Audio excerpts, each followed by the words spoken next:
So hii day nikienda Hot 96 bro, nikasikia sauti. Ukienda? Nikienda Hot 96 job. Nikitembea home. So nikasikia Jesse. Nashangaa okay.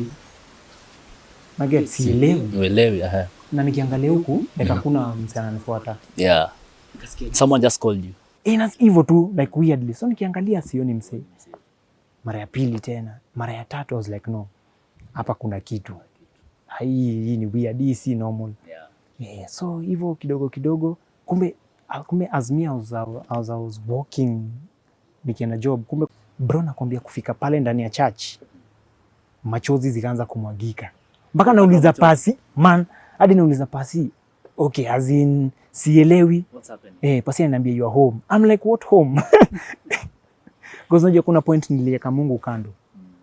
Because nilikwambia I was bitter with God. So your bitterness iliendelea ku grow hadi ka develop a wall. So there's no point I will ever want to talk with this God. Kumbe hiyo bro machozi ka 20 minutes. How come? I cannot explain.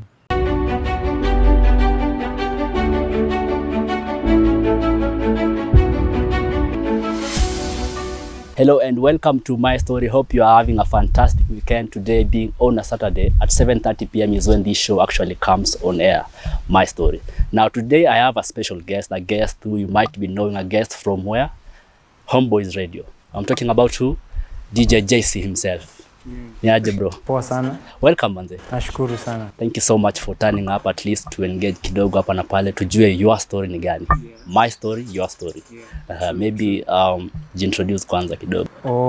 So my name is my government name is Jesse Imna. The Imna means God covers.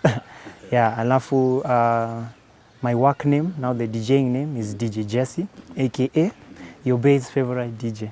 Your best favorite DJ. Base favorite. Unaona vile unaitanga manzi yako Bay? Naongeza S. So your base favorite DJ. Your Bay. Why that name? Why that name? Because Bay had started, ilianza kuhit Kenya, so ilianza kwa something, you get. So nikafeel kila msema semanga your girlfriend's favorite, your mama's favorite. I was like, let me come up with a unique catchphrase. Siko kwa your base. So unajua msee hizi chukua hiyo because anajua akisikia your base anajua ni Jesse. Hiyo ndio wasa wana ku-identify nayo. Your base favorite DJ, So your base favorite DJ, what's up Bay wangu? Ibas. Umenoka. Because the concept nilitumia ni weka Charlie ni hard sana useme Jesse anacheza ile club ama Jesse anacheza radio, but if your better half akikwambia the Jesse is playing, uta compromise ati okay, let me listen to this. My best favorite DJ.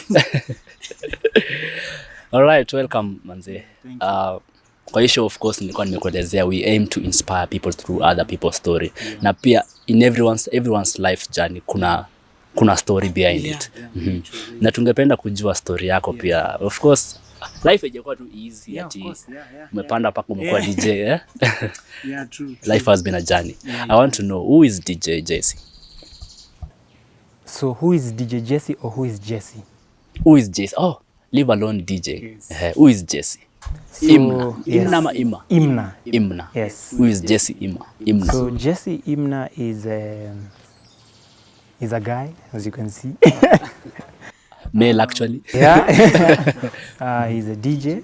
And saved here. Oh, you are saved. Got saved recently. And it has been a big part of my journey. Very big part in creating who Jesse is right now. So that is one thing I said I'll never hide. So God ndiye amekumold. Sana bro. He's been the potter. He's been the potter. Now Jesse umegrow wapi? Where did you grow up? So I've been born and bred in Nairobi. You must have grown up in a lot of places. Places in Nairobi ama places county? Like in Nairobi. So grew up in nimezaliwa Karen. Nilizaliwa Karen. So a better part of my life tukaenda Rongai. From Rongai tukaenda Ngong Road. Because my dad is a pastor, sorry by there. So you move a lot. So Ngong Road. Na mna move na yeye. Tukaenda Jamhuri. Jamhuri tukaenda is it Riruta or Kawangware? Then from Kawangware we moved way to Kitengela, and now we are back to now sasa unajua nimekuwa mkubwa. So now ni Kiambu County, at least Kikuyu. Yeah. Your movement because your father is a pastor? Yeah. No, like because my dad is a pastor, so to find maybe amepelekwa hii place, ampelekwa hii place. Yeah. So you have to, you have to. Akikuwa commissioned by God? You move. Pale ni yes sir, let's, yeah. Yeah. Na sasa you growing up, how was your life growing up? What was the experience? Oh yeah, so my life growing up, kuna challenges, yeah. Najua umetupea hint moja, you grow under God because your father is a pastor. Yeah. But now the most interesting thing, in as much as my dad is a pastor, I never knew God. Like I was like, mzae kwa ni mbona na serve, msee na sielewi. Na mbona inakuanga hivyo by the way? Most of the children, siblings, ama children ambao wazazi wao ni pastor ama they are religious. Mostly watoto wao wanakuwa either contrary ama they are not serious. Yet we expect you to follow suit. Yeah. So from what I learned from my story, from mzae, I never had that nini with God. Like unaona vile tunaongea na wewe. Mi nikigrow up nilijua like God ni master. Ukikosa ngoto kwa kichwa. I get. Like sikujua, and I think naweza sema maybe ni ignorance on my side because I never took the Bible to like okay, Mungu ni nani? Nasikianga tu mzae na you get. Mimi nilikuwa naiona from my dad's perspective. You get, or my mom's perspective. But now when I got now the chance to have that one-on-one with, I was like, wait, this is so different. Why didn't I know about this? You get? And now that I know about it, I'm always like, whoever I meet, Maze, I want you to know who this God is. Nataka kuchange your perspective when you so me grow up akijua God ni master. You get? God si master. God ni rafiki. In as much as yes, he's holy, but ana try kupush. You're my friend at the end of the day. Yeah. I'm curious to know, ni lini ulianza kuwa curious about God, like to be serious, ukajua like God ni friend and all that. Lakini before that, I want to know about you growing up. Maisha yako ilikuwaje? Challenges papa na pale. So, wacha nichukulie from my primary. So my primary life was a bit tough, by the way. I won't lie. Life was mpaka unadhani umerogwa bro. So tulikuwa tunasoma a school inaitwa the lower primary nilikuwa a certain school hapa inaitwa Lady North. Iko opposite All Saints. So it was a nice school. Opposite. So at least wazazi walikuwa na kakitu. So ikafika point, I think life happens. So tukaenda St. George's. Now St. George's was where farms, it was tough. I won't lie, it was really tough. So unafind tukiwa St. George's, kuna point, hiyo time ndo tunaishi Jamhuri. So kuna point, unafind, I had my small sister. So unafind kuna point, mazi hakuna ta food. Kwa hao. And hiyo time madhi anakuambia ni aje, niendeni tu, ndajua vile jioni kutakuwa. So nile we go, and sometimes we used to walk like nyuma ya Kibera, ndo tuende tutoke St. George's hapa State House.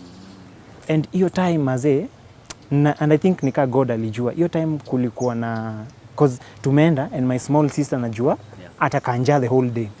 So there's this friend of mine, I'll never forget him. Anaitwa Melvin, yeah. I don't know if his dad was in the army or I can't remember. So Melvin used to carry food. Like I told him like, yo bro, maze tunakujanga hapa na tuko njaa. And mi afadhali nikae njaa, but please let my small sister adishi. So Melvin used to make sure alikuwa anapewa paketi ya maziwa for lunch na food. So angegawa. So I knew every day nikienda shule sitambia madhe that napatanga lunch ya my sister. Na naambia my sister usiseme because I don't know kama italeta trouble. So I was like, tukienda pale at least I have a friend who will be providing for. So mimi nilikuwa nakaa tu njaa. Na alikuwa amekubali pia kusaidia. Amekubali mazee. So Melvin. we. So yeah, so Melvin mazee alikuwa like alitusaidia hiyo point sana. So hiyo point wakati mlikuwa hadi mnakosa food, inamaanisha situation ilikuwa tough. It was tough, bro. Really tough. And I think that's where I got so bitter with God. When I get God, why us? Hey, my dad is serving you, my dad is doing this, my mom is pale church. So why us? Why you? Alafu unajua kukanda unasikia ma stories zingine like my neighbors wako hivi na bro wana shoot. Una get? Sikia alisign contract, alifanya nini, mtoi ametolewa hapa mpelekwa pale. So you're like, what's happening to us? It doesn't make sense.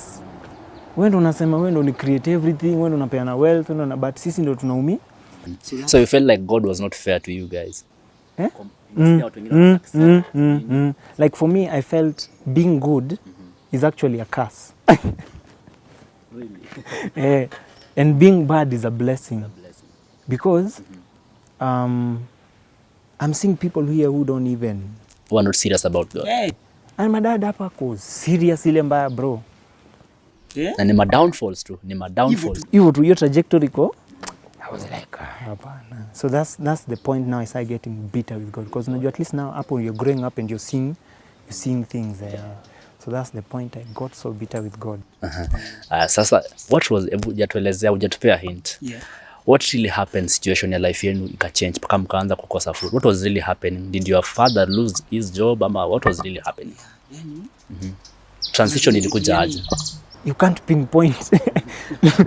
Like you can't pinpoint The exact thing. like the main thing. But now yeah, your time nakumbuka my dad had lost his job.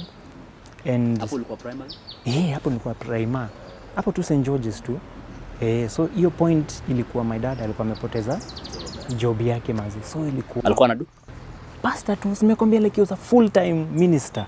Aya, pastor pia lose jobs. We, sinakwambia like it didn't make sense. Yeah. It didn't make sense. Yeah. So yeah, he lost his job. And hapo ndo sasa ilikuwa my mom also, like my mom had a school. Sina makwambia your time life was good. My mom had a school and like bro, things were living good life. But now all of a sudden my dad's kazi imeenda, my mom's school ime but now as I've grown up, nimekuja kurealize that sometimes God allows such things. Ndo hapo nilikuja kurealize na story ya Job. I get Job had everything, he did everything right and still you get Yes. So right now ndo I'm able to understand, because for me I feel if I didn't go through that I wouldn't be having empathy hata for others. I wouldn't be me. I would have maybe been an arrogant rich kid. You get? Because my dad has money. What are you telling me? You get? So so maybe, I am so sure me going through that has shaped me to be ndo maana nimekuambia the Jesse that because all through God was there. You have talked about you being bitter with God because of what was happening to you, yet God, your father was serving. Bas. Sasa nilikuwa nataka kujua ilikuwa affect aje, like hiyo situation ya kusafa, kukosa and everything. Nilikuwa kichwa ngumu, bro. Ai. Ile I was like hapana. So nikakuwa kichwa ngumu, nika join like a bad company hapo like Jamhuri, because we used to look up to maboy wanatoka Dagoretti boys. Alafu tena tulikuwa na Kibira was just there. So Jamuen Ghetto. And una get. So you have friends from Mayani. You have a lot of So your time ndo nikasema hapana. Hata kama mom na dad wananiambia niko mzuri, hapana, this is too much. So I think nikakuwa rebellious. I get, cause man, this is a God like kenye mzaya na preaching hapa. Alafu tena hiyo ndo point mpaka unasikia, oh pastor, thank you so much for praying for us mazee. Mambo imeenda hata gari ndio itu. You're like, wait, what? God is not fair. You are praying for people to succeed, they succeed, yet you yourself, you are not succeeding. Mtu anakuja, oh pastor mazee, you prayed for me, job imefunguka, my mother is healed, sijui nini. You're like, what is happening? So I think hiyo ikafuel hiyo the rebellious side. Sasa wakati did you start rebelling also against your parents? Unajua rebellion haichaguangi. Rebellion doesn't choose. It takes everyone. It is a consuming fire. It takes everyone, yeah. So nile I just went around like rebelling, fighting, you get? Because I was trying to answer a question that wasn't being answered. Nobody was answering it. Alafu tena hiyo ndo ile point ilikuwa son, you know, God says you don't question his motives. Yeah. I was like, you can't tell me that. How are you telling me God doesn't want me to question his motives? So, and I'm trying to fill in the answers. Yeah. Bro, things aren't making sense. You're saying God is perfect, but you're seeing the imperfection part of life. I'm trying to ask these questions like, God, why? Yet my mom and dad wananiambia, no, you know, God anasema pia usiulize maswali. I'm like, so who am I supposed to ask? You get, who am I supposed to ask? So bro, the rebellion took everyone. Everyone, bro. Because I knew it was, I said, wacha tu kaende. Sasa wakati your parents were unstable, you were affected. At what point ndio wazazi walipata nguvu? So and by the way, did your parents walipata nguvu? Ndio lazima pia niulize. Yeah. So this rebellion is taking place. Yeah. So my big sister now, ni kama she kind of noticed. She kind of noticed and she came and like covered. She came in. Your sister was a bit stable? Yeah. So my sister is like 10 years older than me. He's wrong. Like ali notice, akani, sorry, nimesahau part ingine. So hii time ya rebellion. So my mom heard of this school iko karibu na Naivasha Maximum Prison. Ito Naivasha Boys Boarding. We used to put on Sahara boots. And ile shule ni approved. Ilikuwa imefika hapo? Ilifika hapo bro. Nikaambiwa, so now we are taking you to this Naivasha Boys. Anyone from Naivasha Boys will tell you, hiyo shule si mchezo. Maximum Prison. That one was unapproved. Yeah. So kupelekwa pale, that school really helped me a lot. Because ulipelekwa approved? Ilinishape. No, kwambia Naivasha, nilipelekwa iko next to Naivasha Maximum Prison. Like the prison itself ndo ile. Like on top of that hill, na nyinyi mko hapa. Yeah. So nikapelekwa pale mazee 3 years. Na tukawalk na walimu mazee, at least una find, mimi naweza sema ilinisaidia. Ilinisaidia a lot. So I was asking you about, umetuelezea your parents were struggling like financially, you know, they were not stable. At what point ndio walipata nguvu? You have talked about your sister coming through. So my sister came through and took me in sasa. Took me in. So like, because now she was newly married, na akasema, you know what, you come. So me, I've like grown up with her now. So my better half of my life, I grew up with my parents. The other half, now my sister and the husband, wakasema niaje, you come. So, and then a lot of people played a role in my life. Kwanza growing up, my aunties on my mom's side and my dad's side pia. So at least maisha yakakuwa comfortable. Sasa your sister is working. At least walikame wakani vile tu hockey na cover its cheeks. So wakafanya hivyo. You are a DJ. Uli realize lini unaweza kuwa DJ? You have the capabilities of, you know. So simekwambia I grew up in a Christian family. Pastors. So my dad used to sing, play the guitar, play the piano. My mom sang. My sisters, my big sister played the flute and sang. My small sister sang. So I was like, The family was talented. So I was like, kwani Jesse, what are you having? Like there's I'm like, you haven't realized. I feel pressure, like, what am I supposed to do? But I remember I used to like drumming a lot in school. Anyone mwenye tumena naye shule wanajua hiyo kitu. I used to like drumming a lot. So ikafika point, I was like, was in 2013. There was a DJ playing on K24. And I saw that and I loved it. And I said, you know what, I want that. So is that the way you realize? So that's when I realized I want that. So kidogo kidogo kuna hii software virtual DJ. Yeah, I started now with that, playing for my sister nikiweka kwa radio. So I used to connect the laptop and the radio. I used to play. Kumbe I didn't know ni kama I was foreshadowing I would work on what? Yeah. Na hivyo ndio ukajipata kwa radio sasa. Wow. Sasa in the process of, you know, pursuing your career ya DJ pia, do you have people that you can say they have your credits, like walikushikilia mkono? Oh yeah. So when at first now, my sister was supposed to go and do an exam. Na hiyo time when Kitengela. So akasema, you know what Jesse, naona uko na hii passion sana, because my mom wanted me to go to Daystar. Nikamwambia madhe siwezi niende Maseno. Akabook everything, nikakataa. Akajam. Akaenda Daystar, akabook because iko near Nairobi and near Kitengela. So akabook huko, akasema, you know what, I want you to go there. Nikamwambia lazima nilani DJing kwanza. Alikuwa anataka upasu course gani? So my mom Maseno alikuwa nifanye teaching, nikamwambia hiyo haiwezi. Hiyo ni yako. Nikamwambia hiyo haiwezi. Daystar was mass communication.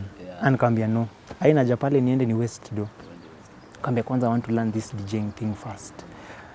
Because I felt I needed it. So my mom said, no, I'm not going to remove cash to pay for you. Hiyo maneno. I was like, ni sawa. God knows. So kidogo kidogo my sister kumbe alikuwa anaona hii kitu, akaniambia niaje, here's what I'll do. I'm supposed to do my exam. I have the total amount. Go and look for an academy. Come tell me. So went to Kite and looked and tukapata one enye Bash alikuwa. Yeah. DJ Bash. Enye Bash alikuwa Bash, Sanki na Authentic walikuwa. So I told my sister, yo, nimepata, here is the flyer. Akaniambia sawa, let's go, we pay. So she never did her exams. She sacrificed that money to pay for my. So pia alikuwa ameona future? I'd say yes. Because you know it's really hard to support something that you don't know the future. Yeah. Because hii ni exam alikuwa afanye ya kumfanya apande, because she's a music teacher. Ilikuwa exam ya kumfanya like a climb your ladder.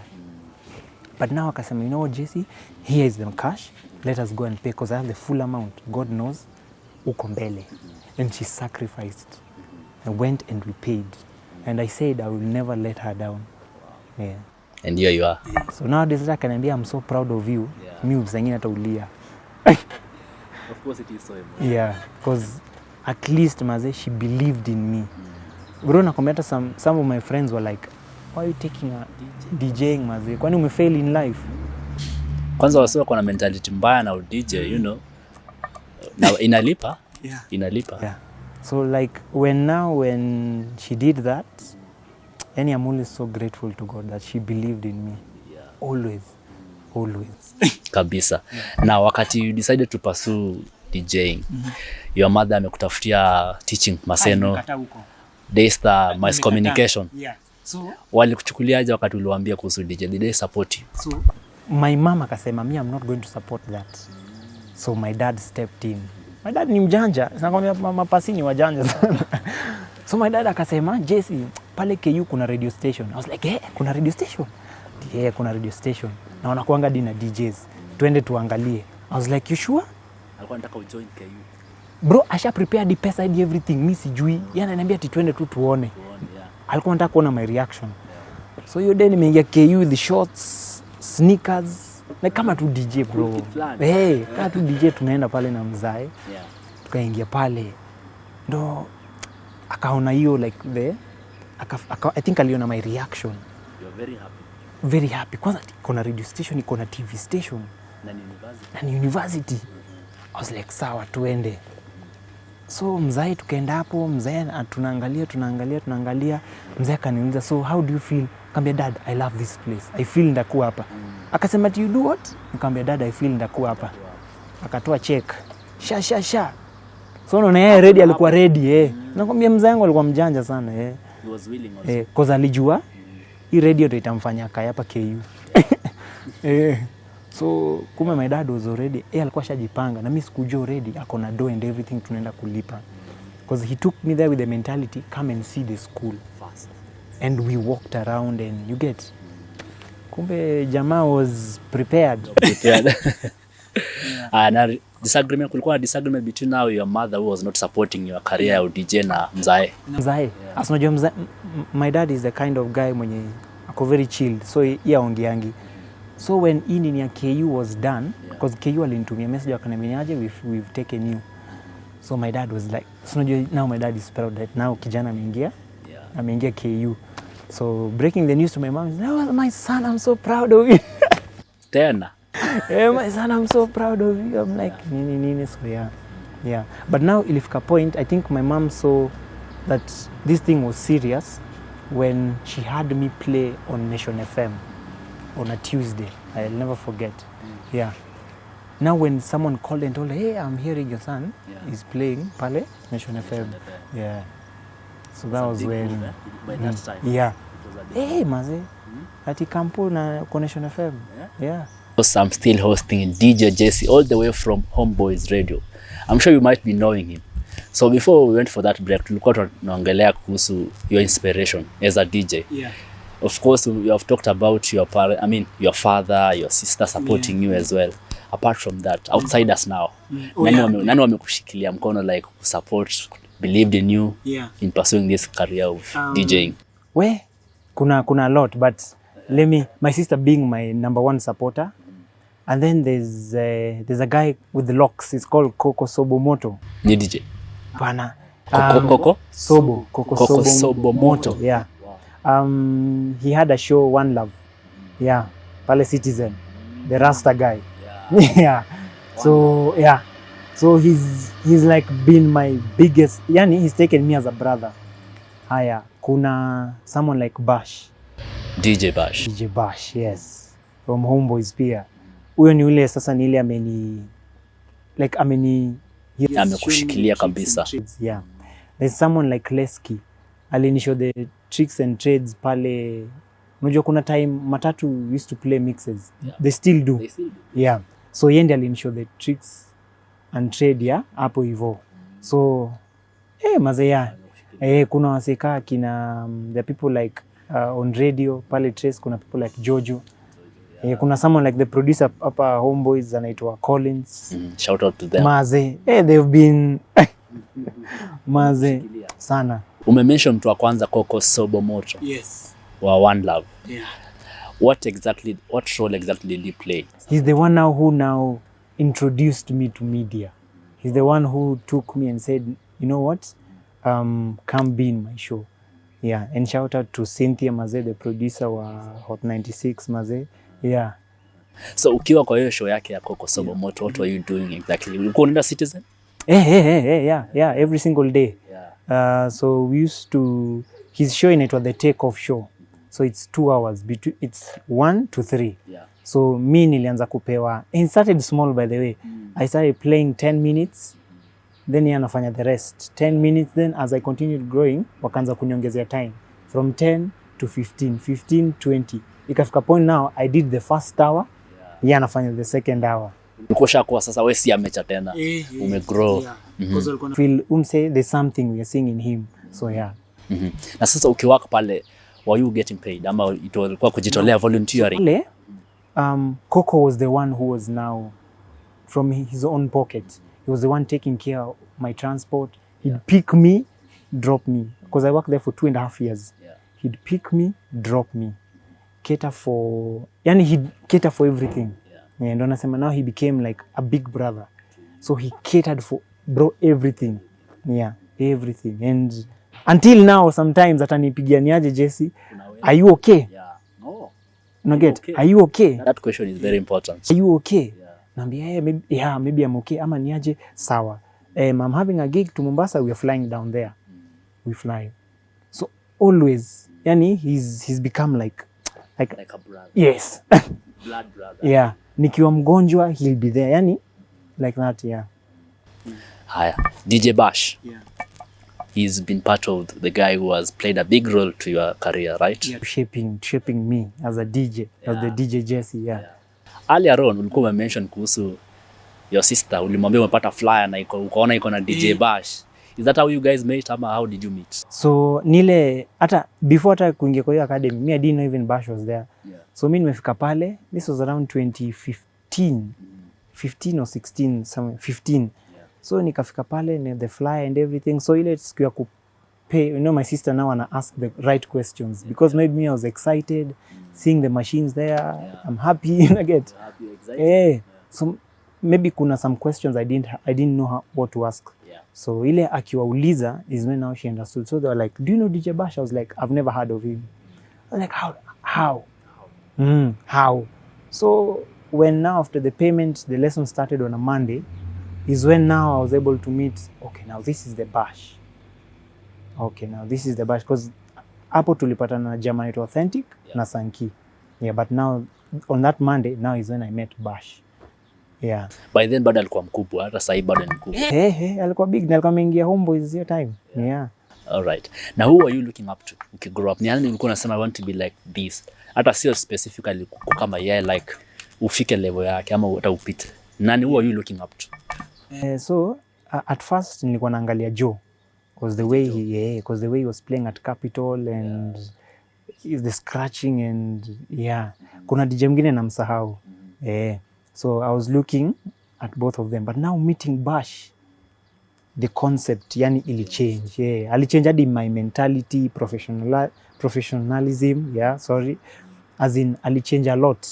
Even how you carry out yourself. Your attitude. Yes, it changed a lot. Changed a lot. Najua nilikuwa nimeruka. You were talking about you enrolling to KU. Kulienda aje? Sasa nikaingia KU mazee. Mazee mother ko proud hapo nimejoin at least nini. So tukaanza kusukuma. So ikafika point things when I'm almost now nikiingia third year. Nika feel hapa KU man kuna vile environment I feel. Like I feel like I'm being called outside there. You get to continue pursuing the DJing and pushing it. I felt I was being called. So I sat down with my dad and told him, hey dad, niaje? Hapa kuna vile, can we hold this mambo ya KU? Give me time to push hii mambo ya DJing. DJing. In KU ulikuwa na pursue which course? Nilikuwa na pursue film and theater. Wow, bado una relate. So I think after there was a time we were doing radio.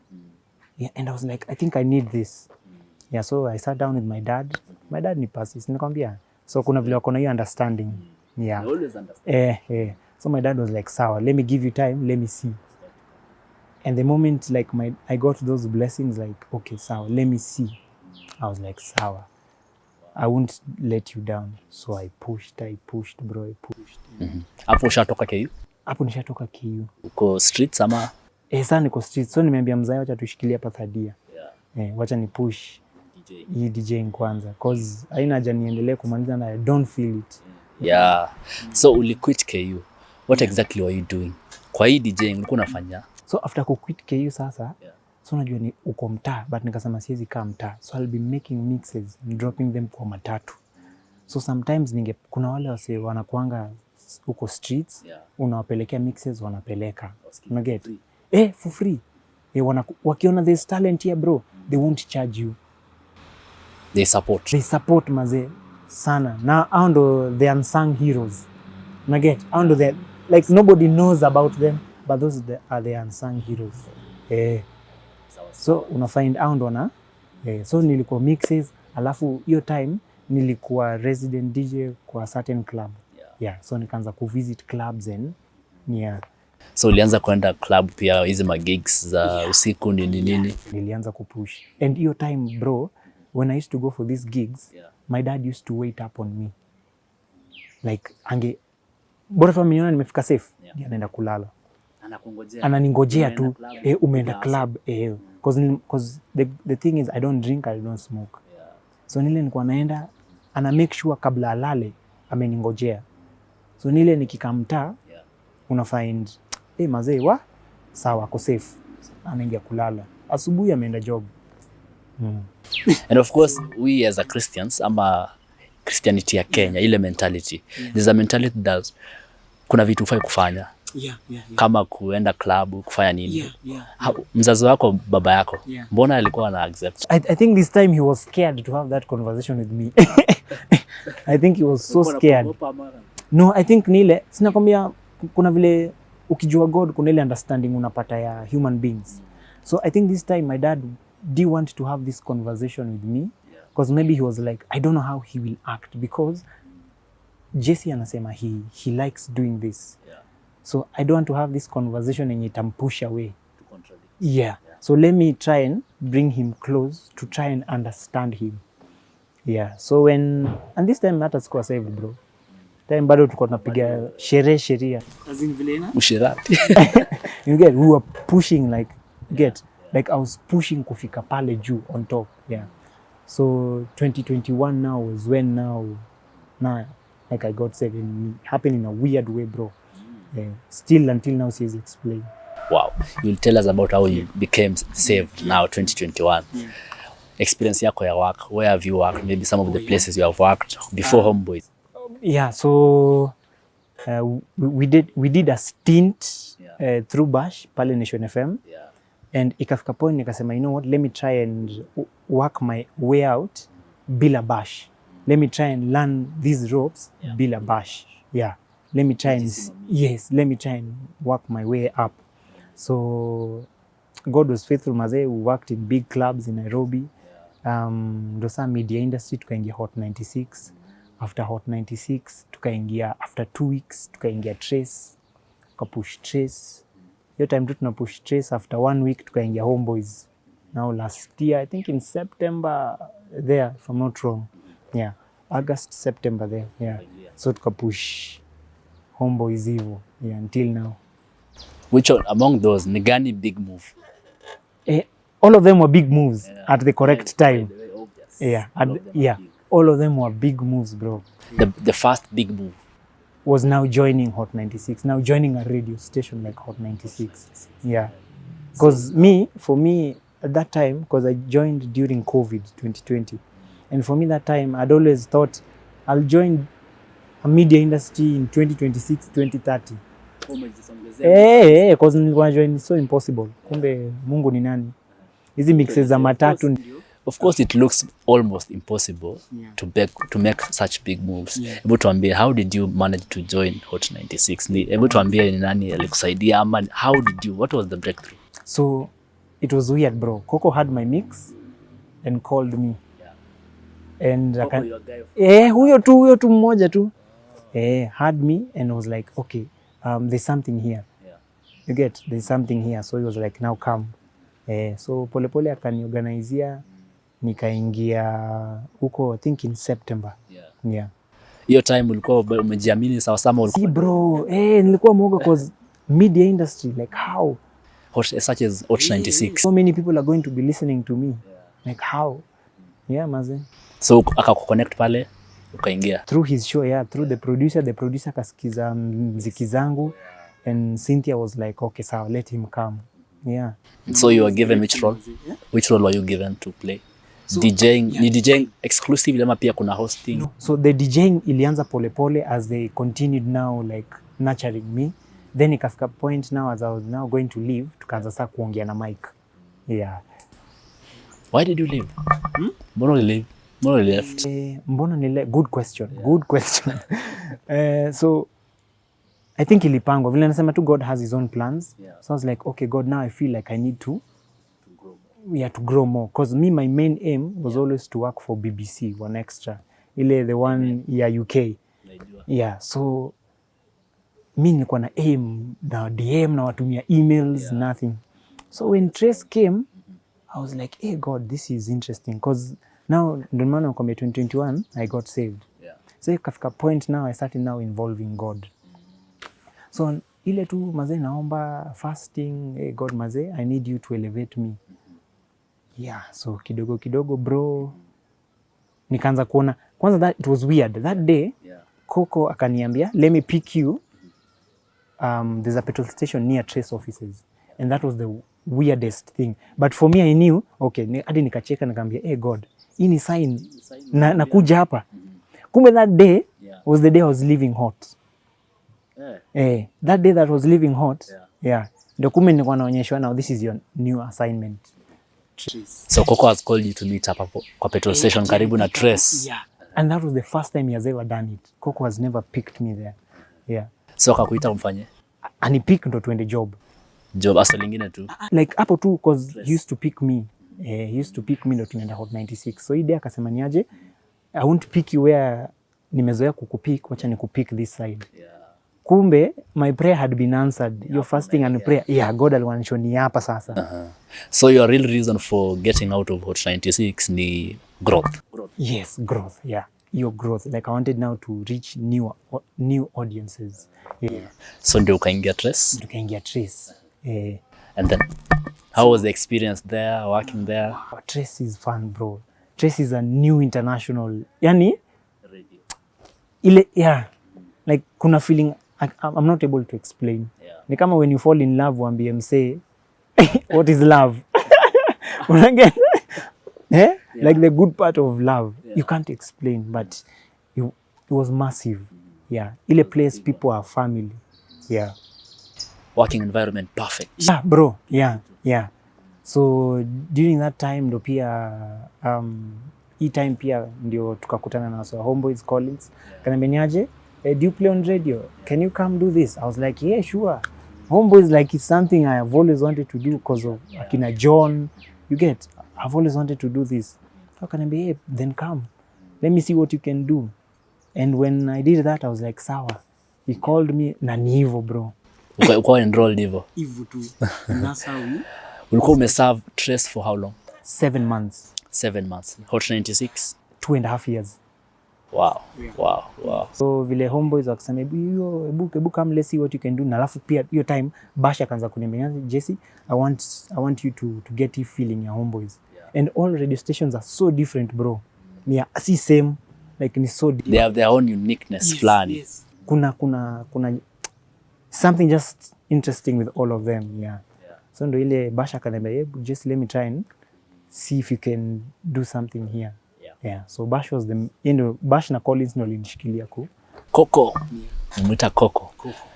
Ukakuja Homeboys. Yeah. So umekuwa huko for how long now penye uko sahi?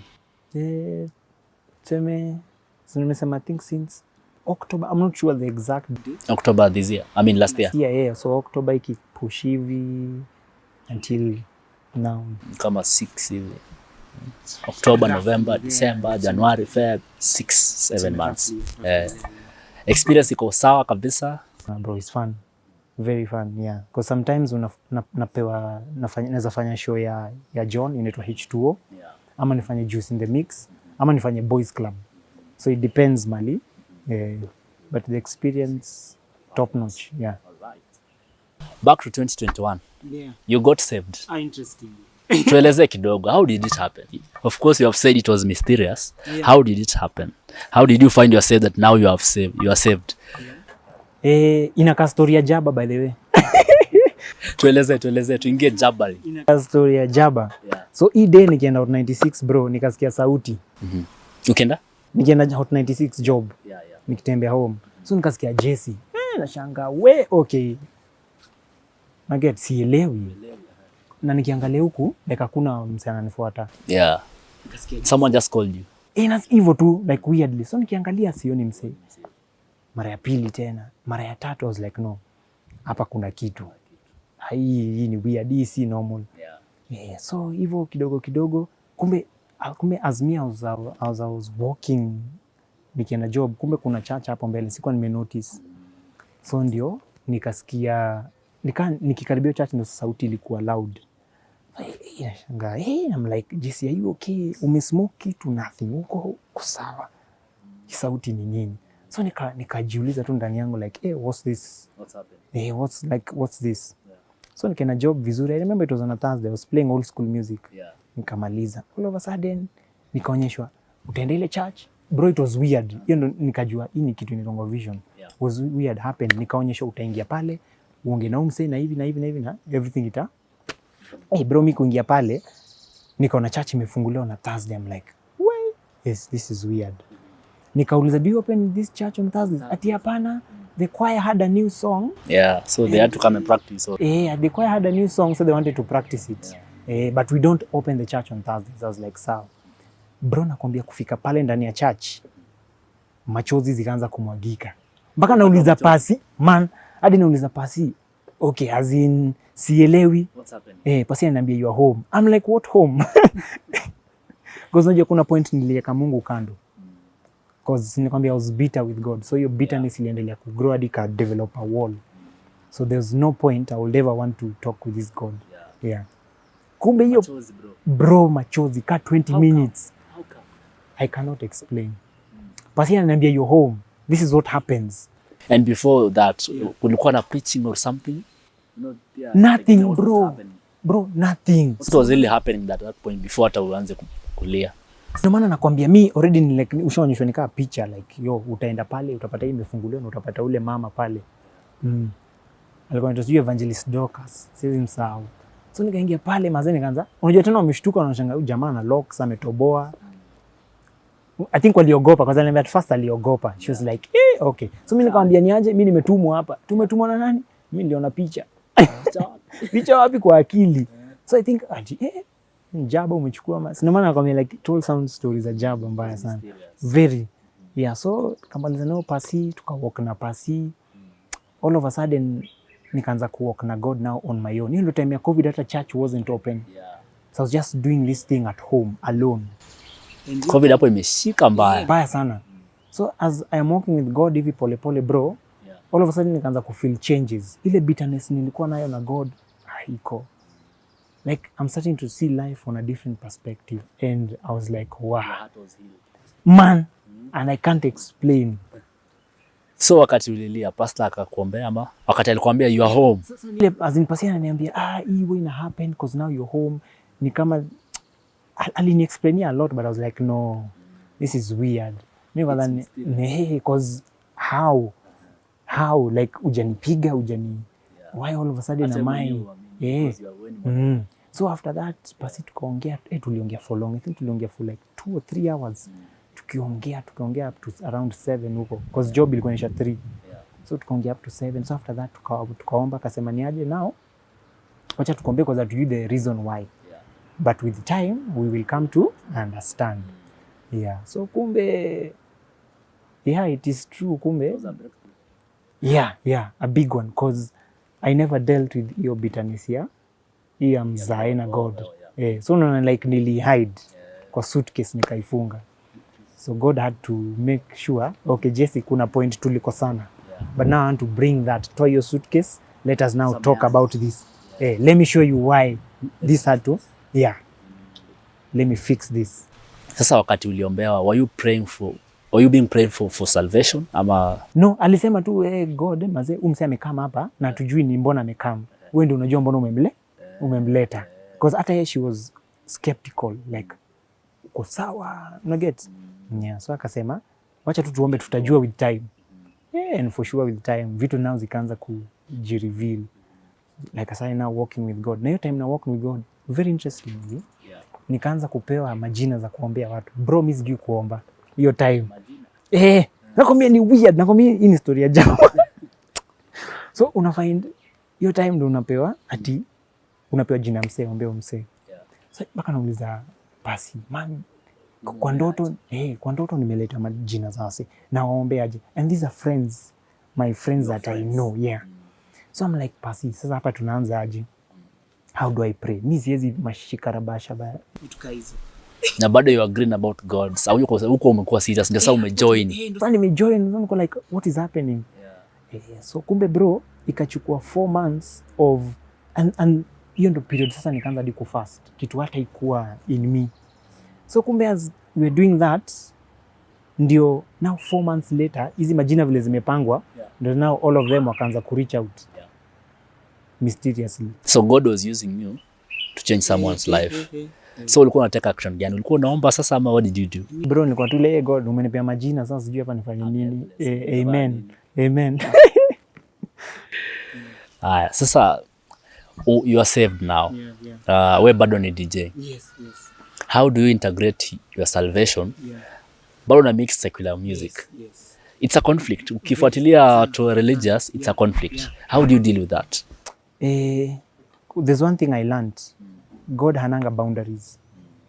And ndio maana nakwambia hiyo learning with God, ndio maana nakwambia me for my dad I thought your time God alikuwa master. You get? But hii time nimefind mimi God alinipata during COVID. Alikam where I was. I didn't even go looking for him. He came to me. Yeah. So nika feel okay, right now God nile ananipeleka to people right on their doorstep. So hata nikalan na kitu moja na Jesus. When Jesus came, alienda kwa temple akiwa mdogo, na akiwa mkubwa was very few times, but most of the times alikuwa na chill nao ase mali where they are comfortable, kwa sisho, saa ingine angeenda kwa wedding, unaona, alienda mali wako. So ndo mimi nikauliza God, unataka niachie DJing kabisa ama tusukume? Na hii DJing ndio unaitegemea? So hata nikiacha tunaanza aje? But kitu moja nikakuja kurealize ni God nile anapenga mse time. Anawaka na wewe vile uko. Unaget? Anawaka na wewe vile. Kuna zile vitu zitatolewa haraka na kuna zile vitu zita take time. So pase as per now, nile hata nikienda hizi clubs bro, situkangi pale kama nimeongelesha mse moja kuhusu God. Because wanajiletanga tu, yani it's weird. Yeah, it's weird. Because in as much as yes I'm doing this, unafind hata zile gigs napata saizi ni aje, can you come? Unaget? So mimi nikachukua ile vile anasemanga seek first the kingdom, na hizi zingine zinakuwa seek ye first and the rest shall be added unto you. So mimi na feel ni hiyo concept ndio inakuwa applied right now. But ikifika point atasema nao Jesse nataka uache hii kabisa, nitaacha. Si kama ule boys wa Logomba akisema hata like nataka uache ukue preacher or something. Usikue Jonah. The good thing inafanya kwa people's lives, yeah. Nimeona ina change so many people. Yeah. Na sasa ukienda club, during the pre-interview umenielezea you normally mix ngoma za gospel kiasi. Watu wanaichukulia aje? Bro, people sing louder gospel songs than hizi zingine. Kama uninyunyuzie maji, as in everyone will be up in arms. Unaget? So nil notice kuna vile hizo ngoma zina remind wase of something. In as much as someone won't know I need God, but una find the moment unaweka hizo ngoma, bro, people are up in arms here. Wow. Yeah. Wow. Sawa. Bado una work Homeboyz Radio, right? Wewe ni DJ. Ni show gani uko nayo pale? Inaitwa aje? Sasa nafanya show ya bash inaitwa Juice in the Mix. Yeah, from 9 p.m. to 11 p.m. Yeah. Kwa solo ni kumix tu, hakuna mambo na co-hosting nini pale. The moment, but kuna zile points zingine bash atakam aongee. Kuna ile point sasa tutacheza tu muziki tu fully. Ama niongee kiasi bado na kuanga very shy kwa mic. So pale kwa Dex, when you are mixing your songs, how do you discern the type of song that your fans will relate with, ama to keep up with the trend? It now depends. Singing it goes with my mood. So unaweza pata ama saa zingine nile I'm like okay, I need to when I play, my main concept is reminding people, making memories. So I'll be like, kuna zile ngoma fulani za Kenyan songs maybe period people haven't heard of it. So mi upenda ku create memories. So I base my playlist on memories. Yeah. So that nikitoka pale utakuwa that DJ touched something in my heart. Yeah. Do you still use your niece to By the way, maze kuna now some, like this new generation now. Kuna sometimes when now like I need her help, hata jua. So I go near her, I play the music, I play like some songs that. So if she starts like you play around with her mind. Yeah. Akianza kufanya hivi niko like okay now sawa. Wacha niweke hii song. Because niko sure nikienda kucheza radio. Yeah, because sometimes she will help me with the current songs. Because unajua maybe hii generation yao kuna some songs that she knows that I don't know, that are hit songs. Yeah. So mimi ucheza tu na yeye hivi. Na kwa hii career yako ya DJing, do you sometimes have conflict with some songs kumix? Ama songs zote una slide tu? Like me songs mi ucheza squeeze ya clean songs, clean versions, yeah. Sijui ilichangewa. Maybe after getting saved nikaanza kucheza clean versions, yeah. Na wewe mix songs gani specific? Ama you can mix all type of genre? All genre apart from rumba. That's not my trade. Why don't you try rumba? Hiyo ni a special people. Hiyo ni a special people. I respect them. But reggae you can, hip hop you can, bongo, gospel. Rumaze, Hata hii ya South Africa. Amapiano, kwaito, bro, we can go, yeah. I need to come to your show and invite Skubiani. Sawa. All right, now maybe as we finish, I want you to address this camera. there is someone who is watching, maybe is in the same line of life journey kama yako, ama ana relate na story yako na anapanga ku give up, unamwambiaje? Yeah, so Encourage someone.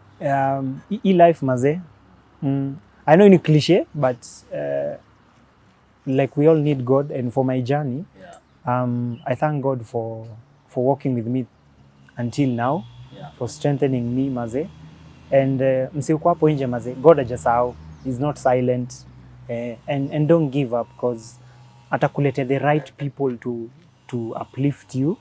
So maze, usi give up. Ukiweza hata maze, have someone to talk to, because right now is a crazy time maze. Yeah, it's crazy out here. So maze, ukiweza find someone who you can walk with, please do. Yeah. Alafu family is important maze. Family first. Yeah. Family is important maze. Family is, yeah. Try and reconnect, try and forgive maze. Ikutoe kwa hizo the prison, yeah. Forgive and just live your life vile. All right, now when you say umegrow, hata kama maybe unasema bado you still want to reach somewhere, mimi nakuchukulia already you are somewhere. When do you wish to maybe bring back to the society? Kama saka DJ Bash yake ilikuwa ali create academy akakunacha, you know, when do you plan to bring back to the society as we finish? Also, cut the battery.